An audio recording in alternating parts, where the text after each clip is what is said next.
Well, hello and hey, true believers. How you doing? Hello to Tony Hayes in the chat as well.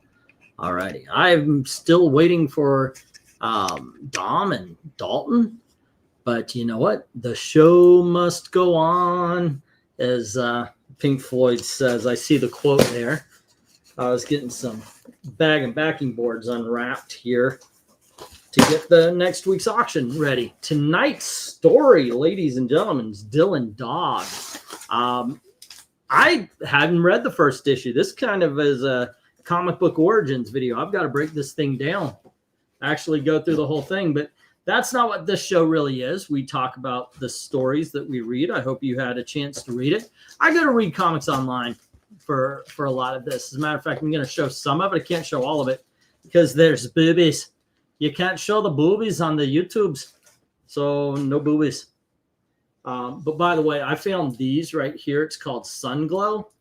Soon as Glow, as far as bag and backing boards. These are thick and they make the comics look good. Both the backing boards as well.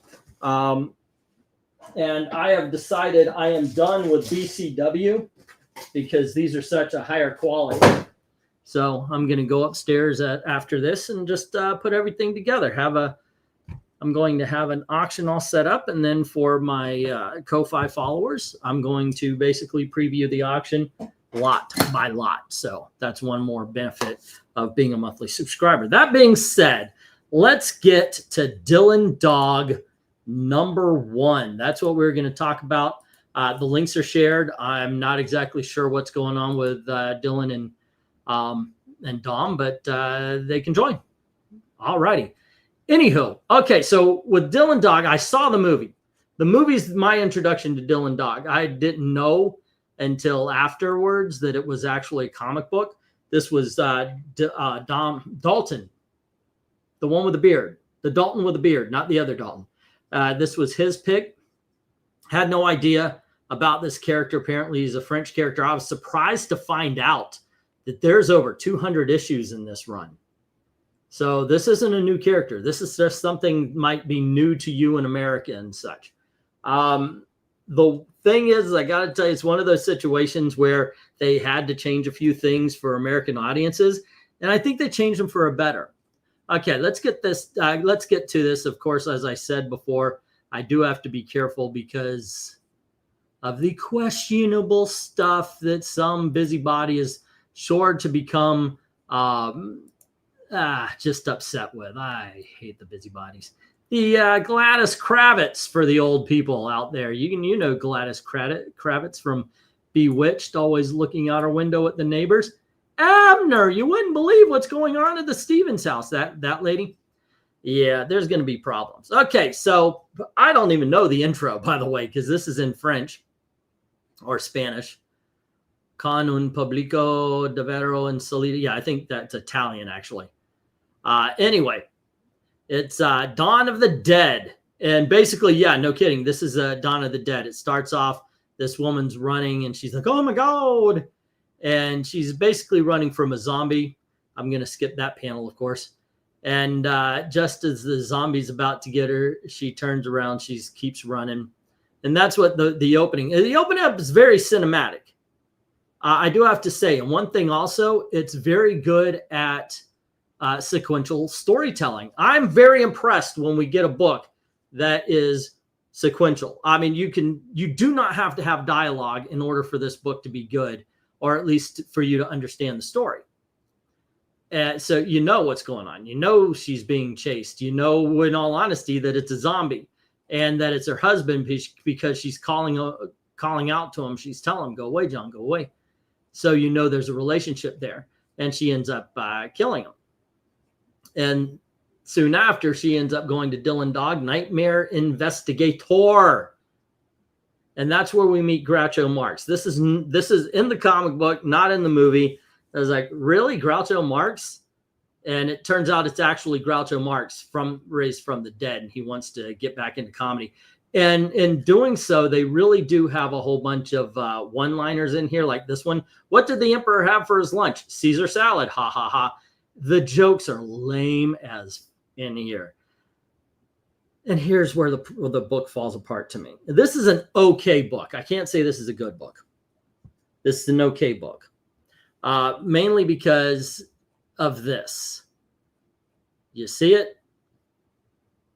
All the dialogue. Now, if the dialogue was intriguing, if the dialogue was interesting, that would be something. That would be, okay, I'm good with this. Let's go. But unfortunately, it tries to be incredibly hipster, and it fails.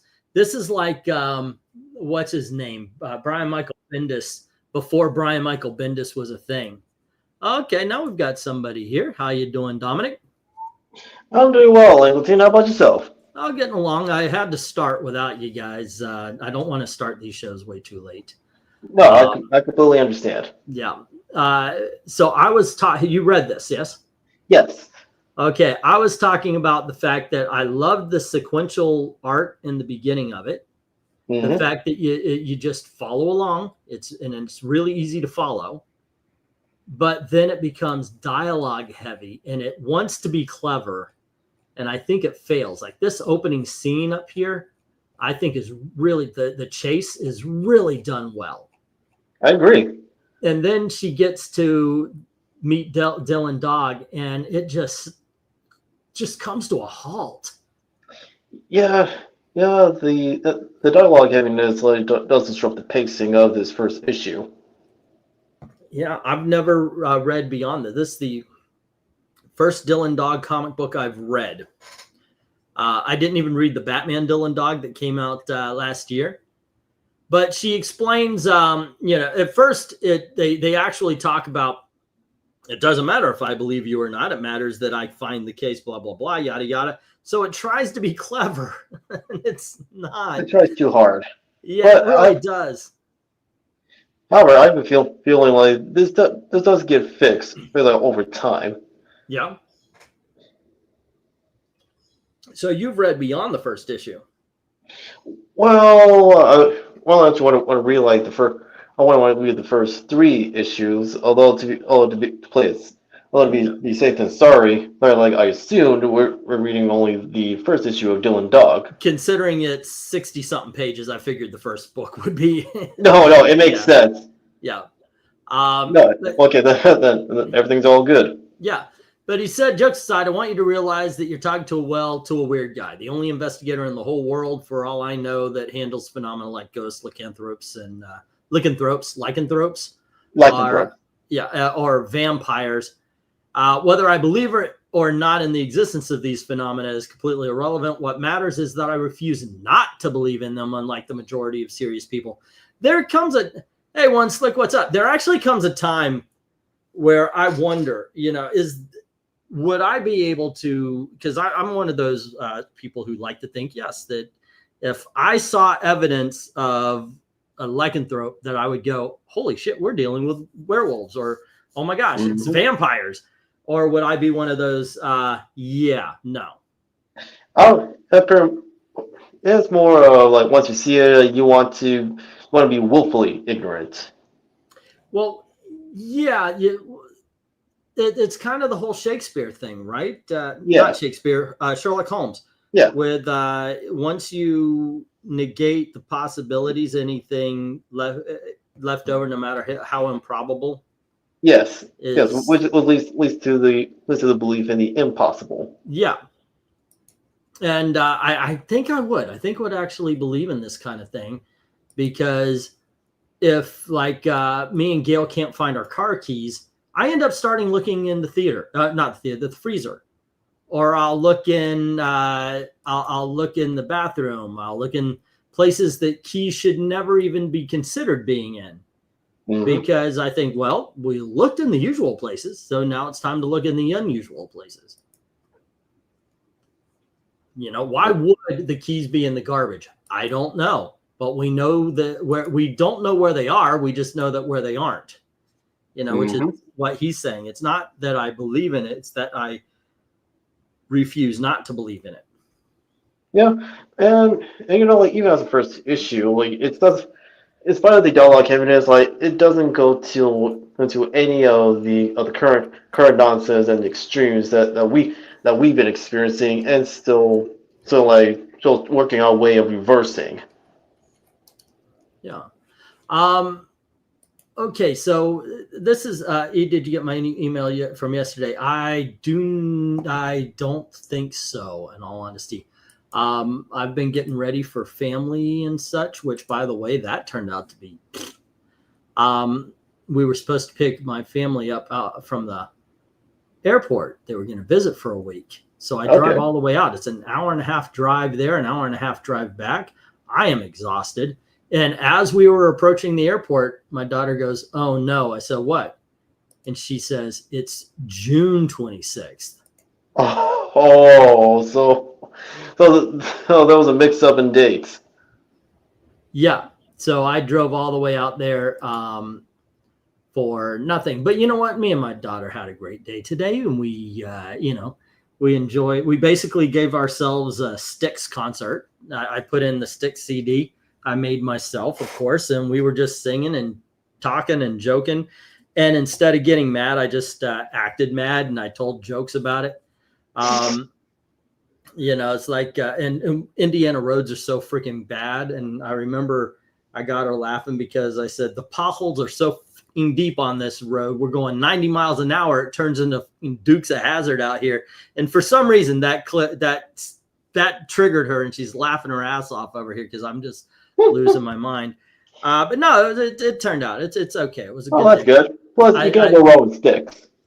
Oh yeah, of course. I you know me, my favorite band is Styx. That's why for the long haul, I've got that going.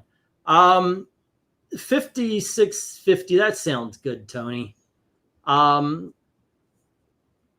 I'm all good with that. Wait, from last night's auction? Yeah. We do have some rejects if you're okay for later after this. Sure. But hello to Dalton. Hey man, what's up?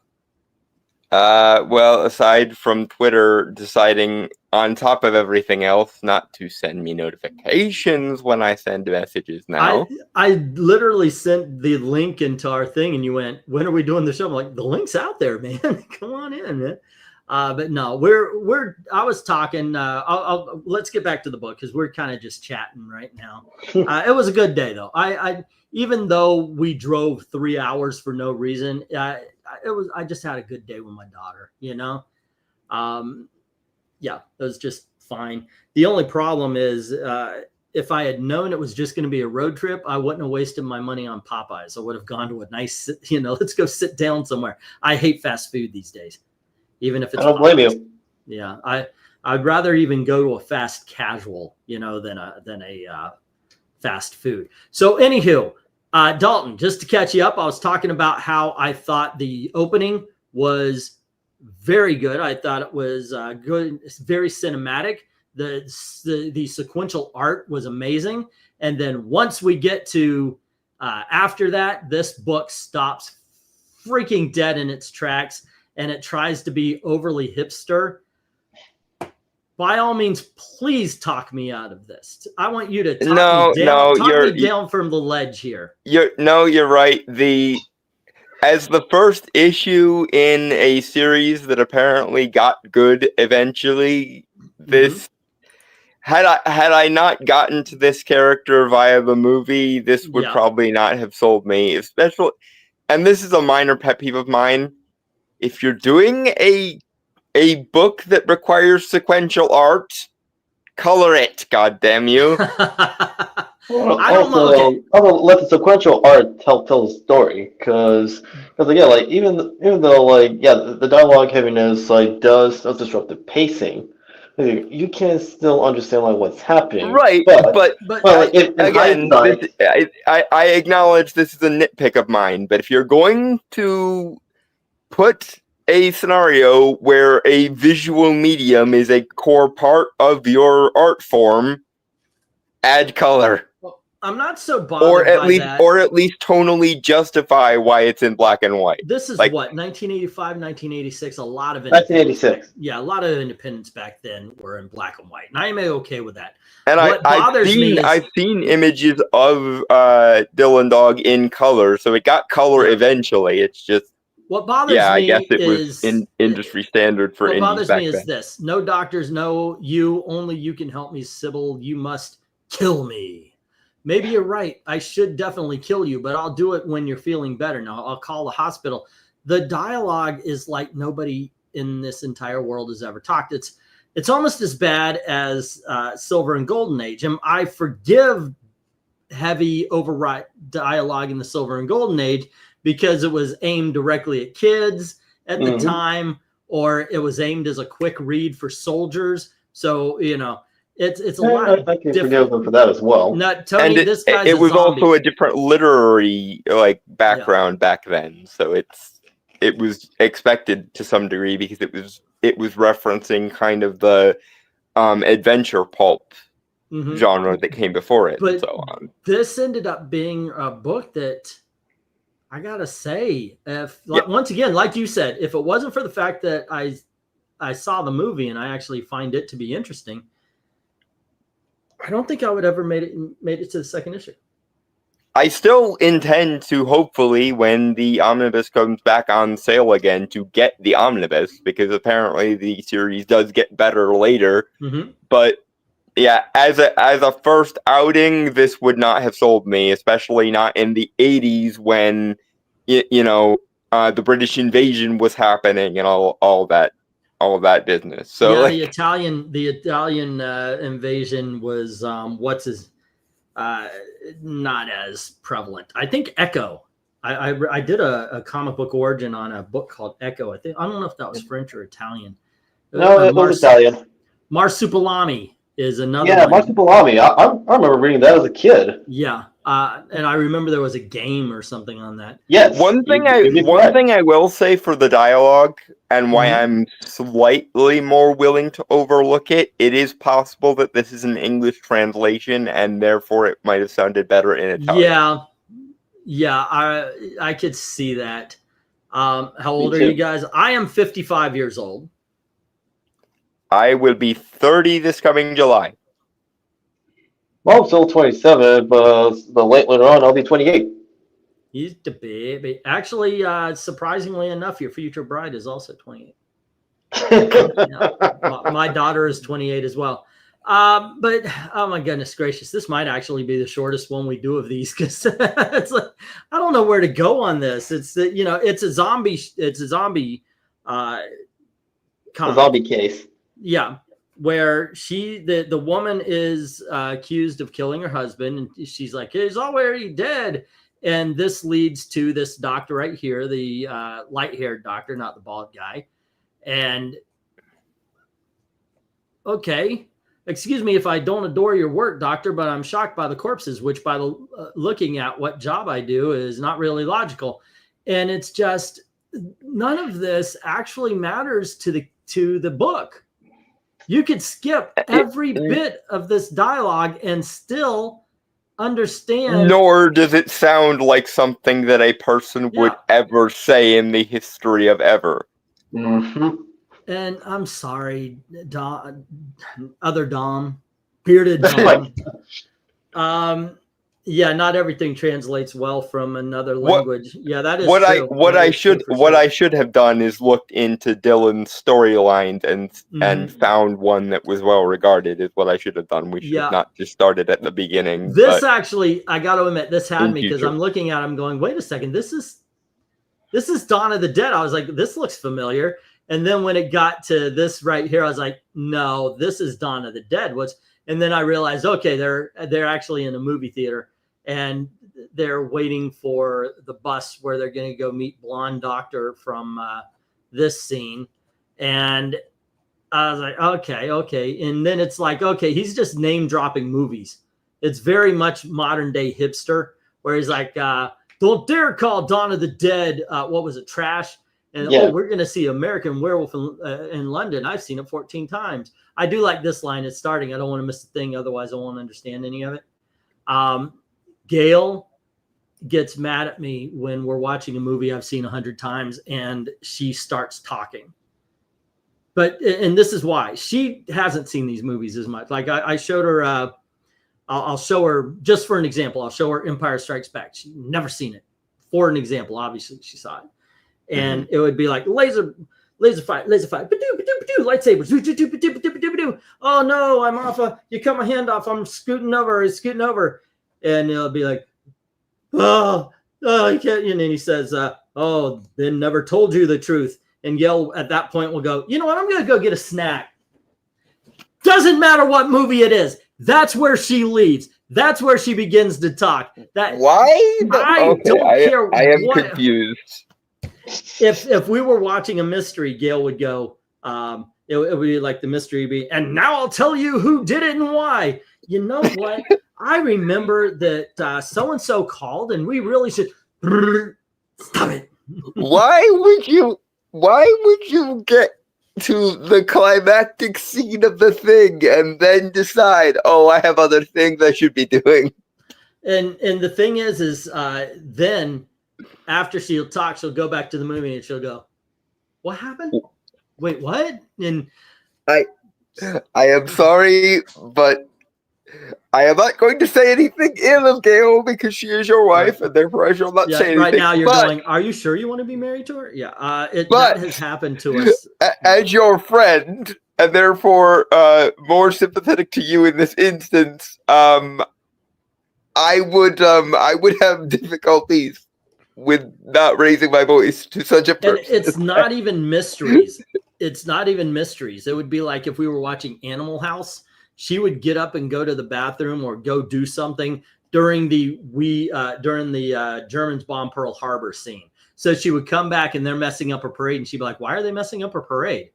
Yeah, you should do one thing on Mystery Thrilling Detective. You know, that would be awesome. Once, like I actually remember Mystery. And actually, Tony Hayes suggested that one of these days in the future, we should cover the Scourge saga of Captain America from Mark Gruenwald's run.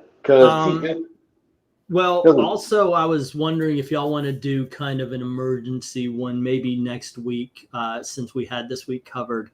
I mentioned it in our thing that we lost a member of the Geek family yesterday. And I would not mind doing something Peter David, because Peter David, writer of Stuff, is one of my favorite comic book writers. Hey, I don't mind. And we lost Peter David? What? Unfortunately, he lost his battle with kidney disease. Yeah, he died yesterday. And that sucks. I would like a specific story. It's about a character called Crazy Eights. Excuse me. It is a single issue that nobody cared about because it fell between Todd McFarlane and Dale Keown. It was one issue. If you ever had a Wizard magazine and you looked at the prices, it would be $50, $10, $10, $10, $10, $10, $10, $1.25, $10, $10, $10, $10, $10, $10.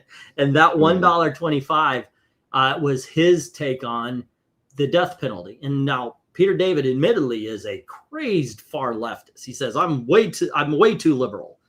He used to say in his comic journal articles. And at the time, it sounded like he was joking. Now it sounds like a prophecy. Well, one thing I wanted to do was show off how a good writer handles politics, because he told the story and you extract what you want from it. But there you go. Peter David, did he do Mark? Oh, that would be fun too. I also thought about maybe tier listing his stories and just going through, and I understand that I'm going to know a lot more than other people, but it would be fun to talk about comics. Like we're not talking about the comic we came here to talk about. Again, in future, we will probably revisit Dylan Dog when I've had time to look up what storylines of his are well regarded, and that way we won't be suffering through. However, that conversation, as well as him and the gang, watching like Dawn of the Dead, it plays a role because the dog got attacked by zombies. Yeah, well, also I would like to point out they go and they're trying to meet this Dr. Zaraxis, which ends up he meets him on the train anyway. Zabara, excuse me. It's just apparently Abraxas is the name of the devil, and he's Collins the Barracks. They actually figure it out. He's the It is a name of a devil. Okay. I don't know if the is warranted there, but well, okay. the thing is this mystery is so bad that the bad guy they know to be the bad guy turns out to be the bad guy. This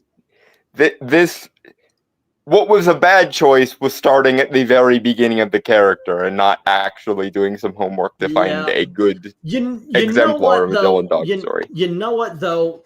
I think this keeps us honest.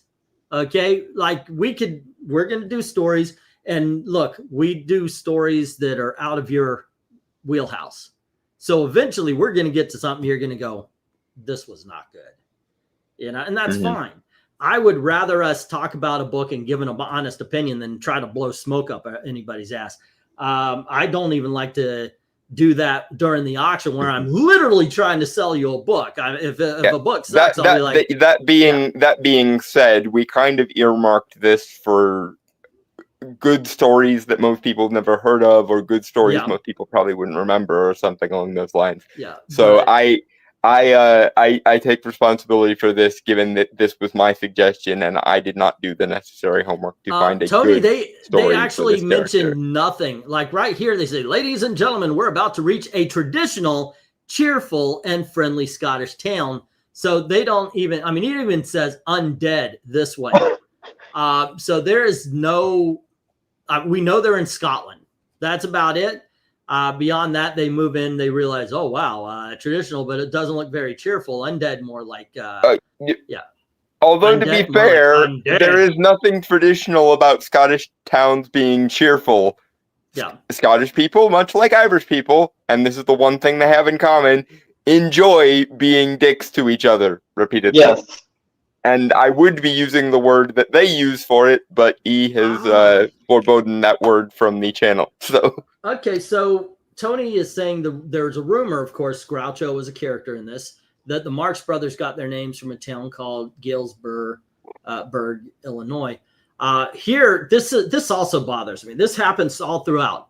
It almost looks undead. Have you heard the one about the astronaut who reaches Mars? When he comes back, everybody asks him if there's life out there, and he replies, "Not much, only a bit on Saturday night." And that goes throughout the entire book. Oh, they're dropping one-liners constantly, and none of them are funny. None of them come close to being funny. They're not funny, they're not cool, they're not like meta in any good sense. It's just it's just somebody had diarrhea of the word processor when they were writing this. Well, I'm sure like after this first issue of Dylan Dog was released, at least like the people that read it like were being honest, including his editors. They're like, "Hey man, this is not working. You got to fix this, but by the next issue." Yeah. But the thing is I can see the interest. I can see this, like, it's like when you watch a movie and you're like, wow, that bombed, but the character's interesting. Like, I can see what you were going for, but yeah, that's a swing and a miss. Mm-hmm. Yeah, it's like you want to see the sequel more than you want to see the original because the sequel finally gets it. You know, that kind of thing.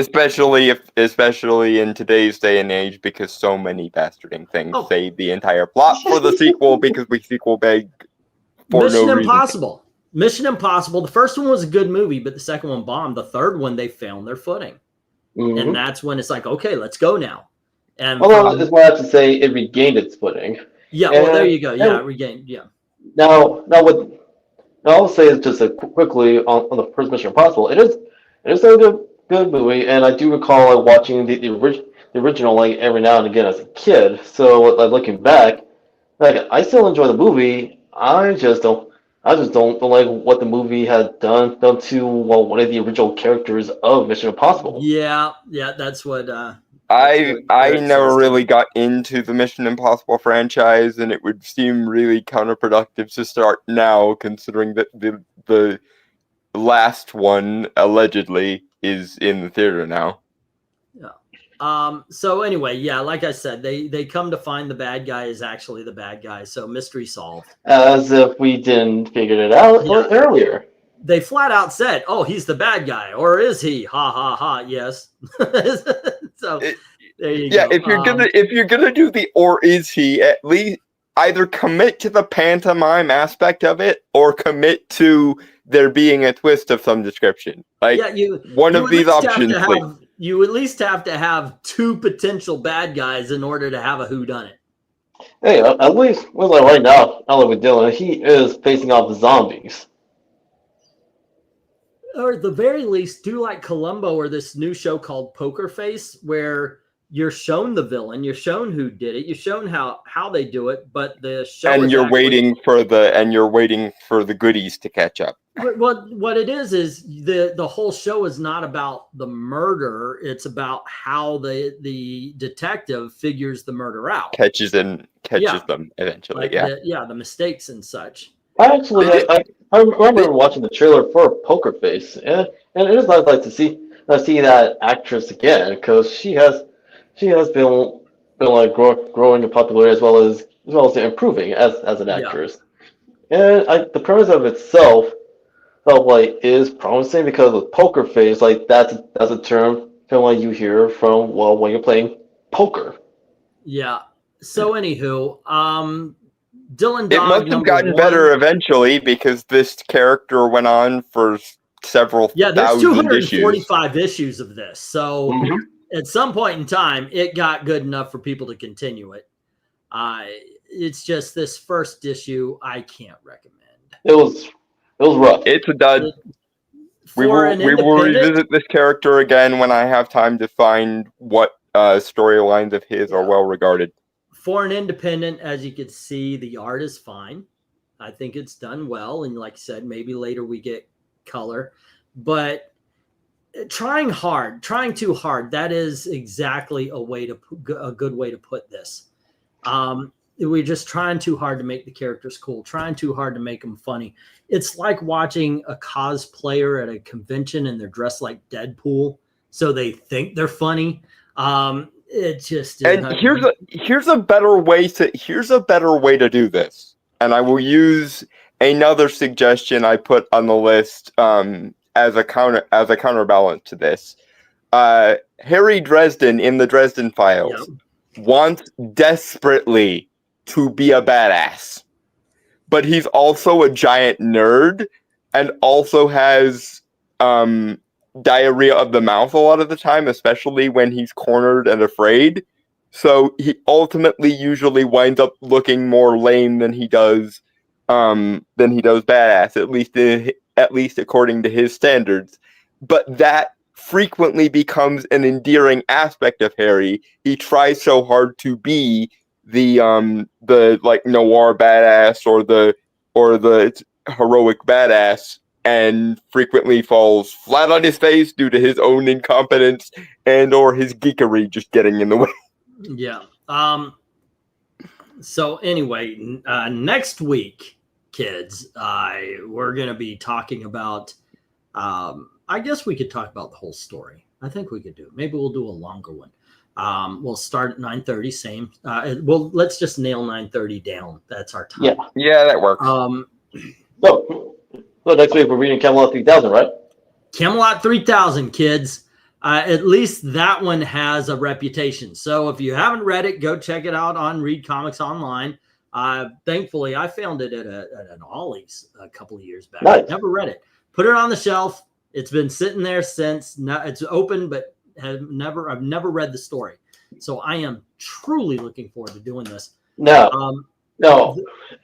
That being said, that's a 12-issue maxi series. So we're going to take turns of reading the first 3 issues of each that leads into the final. Yeah, we can read 3 issues, and then we could do multiple shows on this one, if you want. That being said, also, I do believe we should take some time and talk about Peter David sometime this week.